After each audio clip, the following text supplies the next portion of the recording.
Sir Simon Rattle, welcome to Chile. Thank you, finally. Is it your first time? Absolutely my first time, and the orchestra, it's 115 years old, it's even older than I am. Yeah. Also the first time, so we're very happy people. So we were looking forward to have you here. We just had the experience of you rehearsing with the young orchestra, National Young Orchestra. It was amazing to see these young people at the beginning of the rehearsal playing Beethoven with scary faces, and during the rehearsal you talked about a lot about the music, the phrasing, and at the end of the rehearsal you could really see the brightness in their eyes after the rehearsal. Do you think? Oh, it's so touching to work with them. They play beautifully, so it's then it's easy to work, and I'd try and just add things, add colours to their coat. Mm-hmm. Do you think music change people's life? I think it's what it's there to do. Of course, if you're playing it, even more so.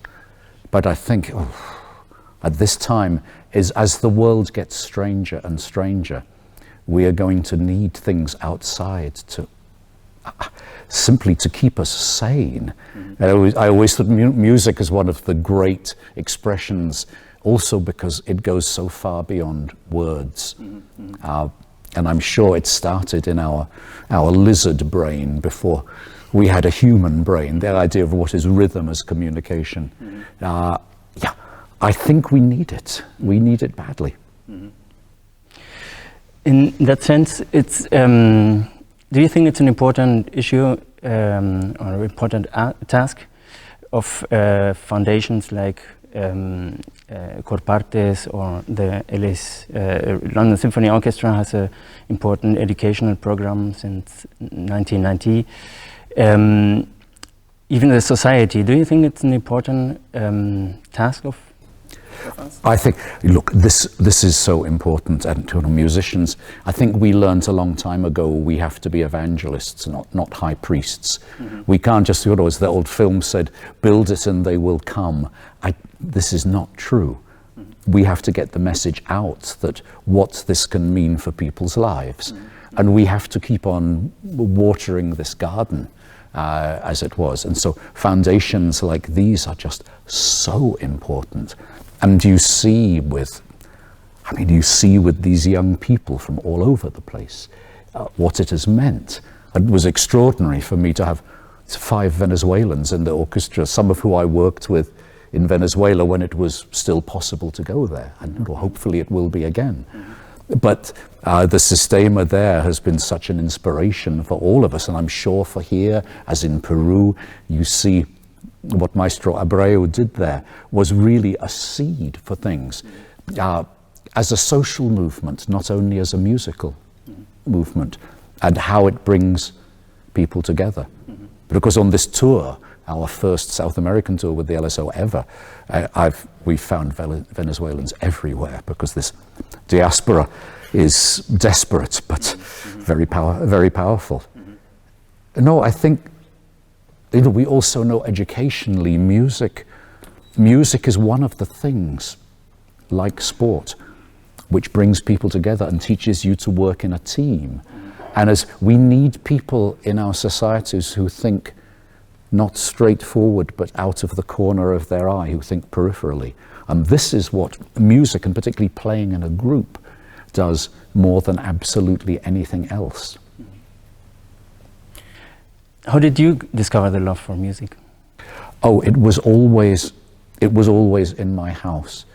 Though my father was an importer and exporter, when I was a kid, he had a professional jazz band when he was at university in Oxford, and we still had many old 78s where they played. So there was music all the time, and Liverpool was an incredibly musical place. And if I told you I lived just by a street called Penny Lane, you'll understand it wasn't only classical music there. So this was just always part of of life. And although, you know, I went through my bus driver stage and everything as a kid, there was never really any argument about what I wanted to do. Was there any moment in your life you said, I want to be a musician? It's hard to remember it. It was always in the back of my mind. I would have been a percussionist, of course. I can remember the moment where I had to be a conductor, and I must have been 11 or 12. It was Mahler's Second Symphony in the Liverpool Philharmonic Hall, and that changed my life. You know, people ask, can music change your life? Absolutely. This was like the conversion moment, the St. Paul on the road to Damascus, or it's still tattooed on my body. I won't show it to you. I give you these tattoos from the orchestra, which is so sweet. Yeah, Mahler seems to be an important composer for your in your repertoire, in your life. Well, yeah, he's in a way the reason I became a musician, and it's strange because in Europe, Liverpool was the first place where a complete cycle of the Mahler symphonies was played. And this was when I was growing up. Seems hard to believe it wasn't in Vienna or Amsterdam, it was in Liverpool. It had only been done before in America, in Utah, with the Salt Lake Symphony and Maurice Abravanel. But you know, Mahler was still being discovered in the 60s, and it was still a struggle for the orchestras. Hard to believe. I mean, the LSO must have played the Mahler first and fifth almost more often than anything else in their repertoire. You know, now it is so much a part of our life, but then it was like a newfound land.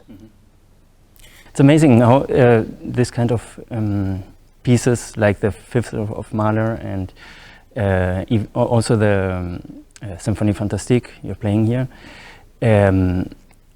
they had not a really success in their time, and now you can't imagine a concert program without them. No, it's true.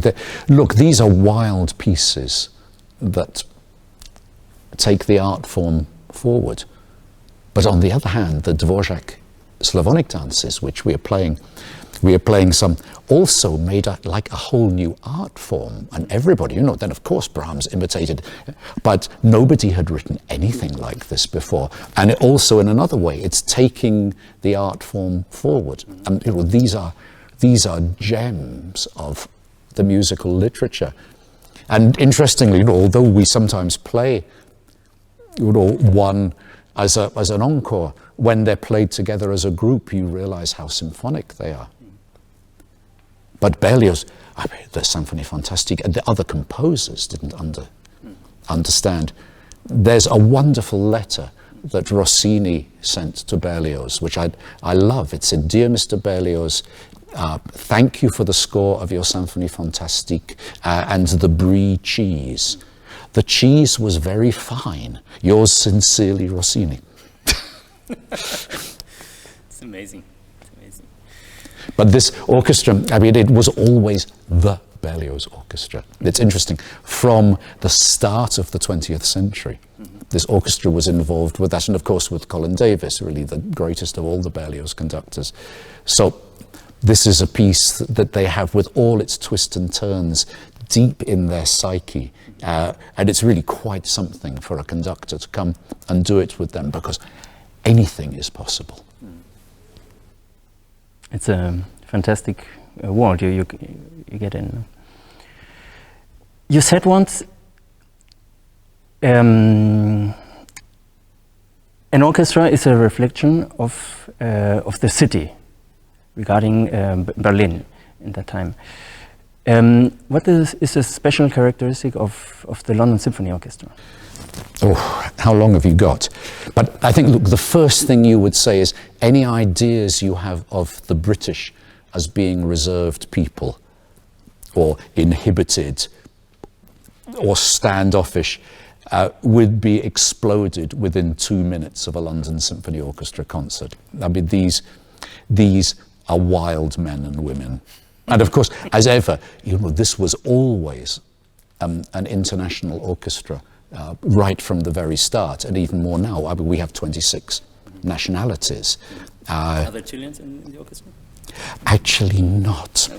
We have Argentinian, we have Colombian, we have even a violinist from Montevideo. Okay. But not sadly, not Chile, but you know, we still wait. But I don't know, even with all the Brexit bullshit going on in our country, this extended nervous breakdown we're going through, this remains a very European and very international orchestra. It was always very independent, and it always had this very particular forward energy. I would say, you know, it's an incredible white wine rather than a big, thick red wine, although of course it can make those sounds as well. But it's interesting, they seem to choose sometimes people that other orchestras find to be too big personalities. They end up in the LSO, and that's wonderful, because there really has always been big characters. But it's really very family kind of, although we work far too hard. I mean, I think they see each other more than they see their families. But everybody looks after each other in an extraordinary way. And family. Yeah, absolutely. And for me, the pinpoint rhythmic precision is an extraordinary thing. You know, this is, you know, many things were available in Germany, but this is not one of them. And so this is another animal in every way. And I adore them. I mean, they're one of the great things in the world for me. So I'm so happy to bring this new family here to this great country. 18 years Birmingham, 16 years Berlin, Yep. and now London Symphony Orchestra. What would you say? 67, I think. Look, I mean, Pio Monteur, aged 80, famously signed a contract with the orchestra for 25 years with an option on a further 25. What would you say is your main project for the orchestra? An orchestra is everything. An orchestra is life, an orchestra is the city, an orchestra is working with kids, it's making the greatest music. Everything is the project with an orchestra like this. We will try to do everything we can, and I try to look after this great animal and bring it, and keep it there and bring it to its highest fruition. But there is no single thing an orchestra does. And what I love here is the people know that their work in education, I mean, they have worked for now many years in the 10 poorest boroughs in London, that this work is just as important as the Mahler Symphony. Let's talk about your programs here, your tour in South America. You're well known by putting together amazingly interesting programs, joining modern music, Asian music with romantic works. What was your idea putting this program here, you're playing here in Chile together? Well, I mean, what you put with Mahler Fifth, as you will know as a conductor, this is always quite hard. You can't just, I think, do the normal, whatever it is, the concerto in the first half. And there are many things.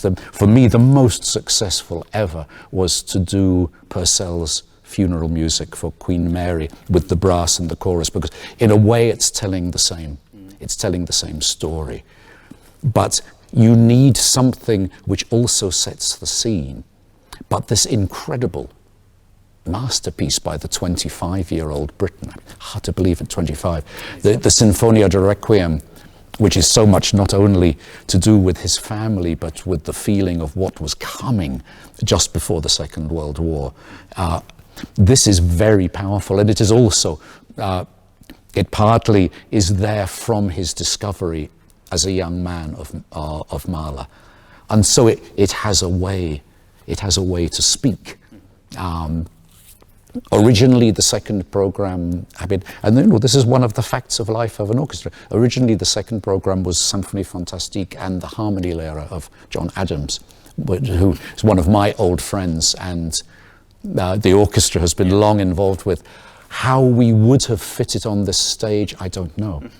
But actually, this was simply with economics. We could not afford to bring all the instruments. Yeah. One more pallet on an aeroplane. This is one of the facts of life, is we have to be pragmatic. Yeah. But ever since I've been here, we've made a speciality of the Dvorak dances. And we've often played all eight of this second set together. This was too long for this program, but we felt this is a special music that also people don't hear so often, and it shows somehow the wit and the humor and the sensitivity of the orchestra. And weirdly, it has a way in the way it dances and is forward moving. It really has a connection with the world of Berlioz in the way that a lot of other music doesn't. So all we can do is try to make a good meal for everybody. I think Chile is the fifth country you're visiting. Well, it's the end of our tour. Yeah. What a wonderful way to end. How was the experience in those countries? Great. I mean, last time I came to this part of the world, we were not allowed to go to Colombia at all. And the idea that you would play in Medellin 25 years ago was just science fiction. And now, I mean, they have this beautiful concert hall to play with one of the most concentrated and sophisticated audiences I've played to anywhere.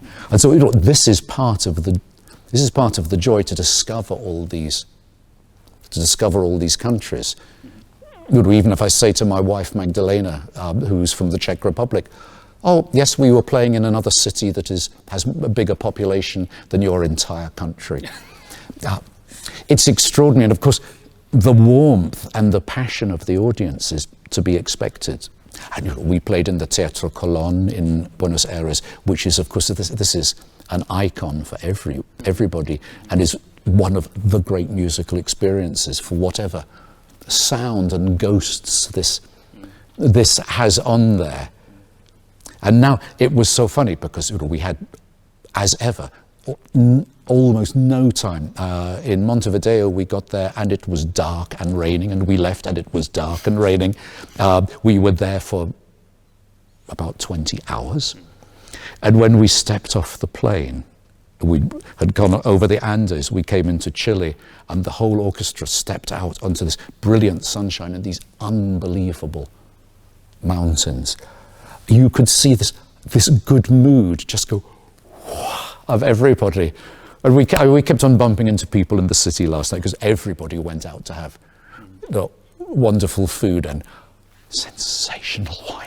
And was kind of wandering through. And actually, this was so wonderful. And you feel the good mood. And what a profession it is that we do what we love, and we go to great places and see this. We feel like very lucky people. It's a gift. Of course. It's a gift.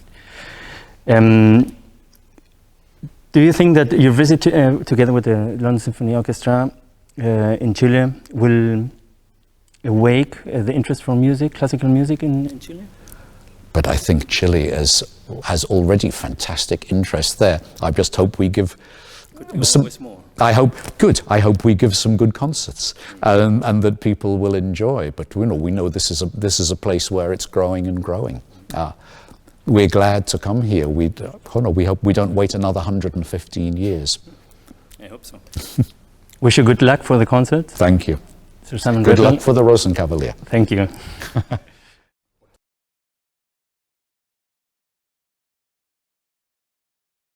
CorpArtes, great art and culture for everyone.